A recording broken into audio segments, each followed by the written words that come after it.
குட்டீஸ் எல்லாருக்குமே வந்து பாத்தீங்கன்னா ஒரு சிறப்பான குட் மார்னிங் பா. எல்லாம் எப்படி இருக்கீங்க? இன்னும் 2 வாரங்கள் மட்டுமே வந்து பாத்தீங்கன்னா தேர்வு முடிவுகள் அப்படின்றது வந்து இருக்கு. அதாவது ஜஸ்ட் வந்து இன்னும் 2 வாரம் தான் வந்து இருக்கு. இன்னைக்கு டேட் வந்து பாத்தீங்கன்னா 23. ஓகேங்களா? இந்த மாசத்துல 7 நாளும் அடுத்த மாசத்துல வந்து ஒரு 5 நாள் தான் வந்து பாத்தீங்கன்னா இருக்கு.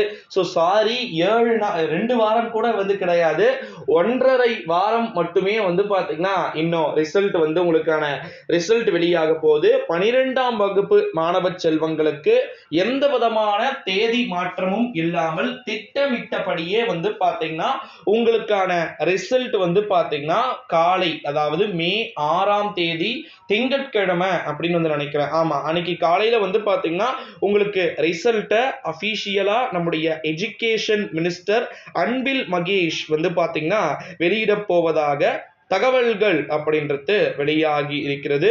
ஸோ ரிசல்ட்ஸை பார்க்கறது எப்படின்ற A to Z டீட்டெயில்ஸ் நம்ம ஏற்கனவே அப்லோட் பண்ணிட்டோம். பேப்பர் கரெக்ஷன் 12th ஸ்டாண்டர்டுக்கு முடிஞ்சிருச்சு.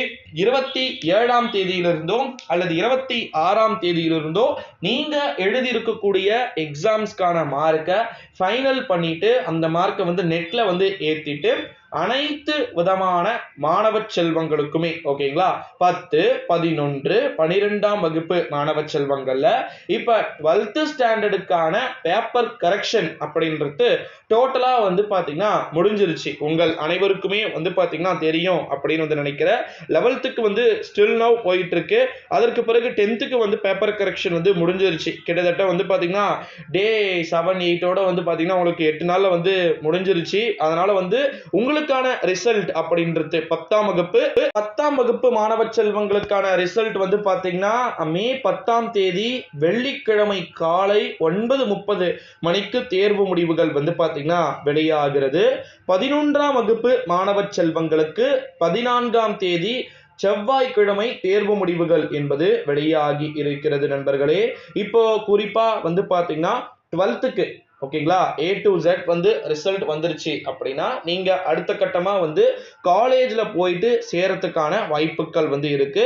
இமிடியட்டா நீங்க காலேஜ் போக மாட்டீங்க, அதுக்குன்னு சில டைம்ஸ் வந்து பாத்தீங்கன்னா இருக்கு. நீங்க வந்து பயப்பட வேண்டாம். சில பேர் வந்து ஸ்கூல்ஸ்க்கு போறதே வந்து பாத்தீங்கன்னா ஒரு பயமா வந்து நினைப்பாங்க. ஸோ அந்த பயம் அப்படின்றது உங்களுக்கு தேவையில்லை அப்படின்னே வந்து சொல்லலாம். அது மட்டும் இல்லாம 10th, 11th, 12th ஸ்டாண்டர்டுக்கான paper correction வந்து பாத்தீங்கன்னா நீங்க எதிர்பார்த்ததை விடவே நல்ல பர்சன்டேஜ் வந்து வரும். நல்ல கட் ஆஃப் மார்க்ஸ் வந்து கிடைக்கிறதுக்கு சான்சஸ் பாசிபிலிட்டிஸ் வந்து இருக்குது அப்படின்னு வந்து சொல்லியிருக்கிறாங்க.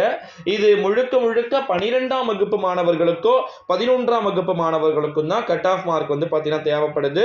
ஸோ கண்டிப்பா வந்து உங்களுக்கு அப்படின்றது ஈஸியா, ரொம்ப ஈஸியா வந்து பாத்தீங்கன்னா பேப்பர் கரெக்ஷன் மெத்தட் அப்படின்றது வந்து இருக்குது அப்படின்னு சொல்லியிருக்கிறாங்க. நீங்க பயப்பட வேண்டிய அவசியம் அப்படின்றது வந்து கிடையாது. டோன்ட் வரி செல்ல குட்டீஸ். 10th, 11th, 12th standard students எல்லாருக்குமே ரிசல்ட் வந்து உங்களுடைய மொபைல் எண்ணுக்கே வந்து விடும். காலை 10 மணிக்கு ரிசல்ட்டா 10 மணிக்கே வந்து பாத்தீங்கன்னா உங்களுக்கான ரிசல்ட் வந்து வந்துடும். ஸோ நீங்க அது எல்லாமே வந்து பார்த்துக்கலாம். மே 6ஆம் தேதி சிறப்பு நேரலை நம்முடைய சேனலின் சார்பாக வந்து இருக்கிறது. ஸோ தொடர் நேரலைகள் அப்படின்றது வந்து இருக்கக்கூடும் அப்படின்னு எதிர்பார்க்கப்படுகிறது மே 6ஆம் தேதி. ஸோ அதனால வந்து டோன்ட் வரி செல்ல குட்டீஸ், பயப்பட வேண்டிய அவசியம் அப்படின்றது வந்து கிடையாது. ரிசல்ட் டேட்டிலே பல்வேறு விதமான மாற்றங்களும் இருக்கும். நன்றி.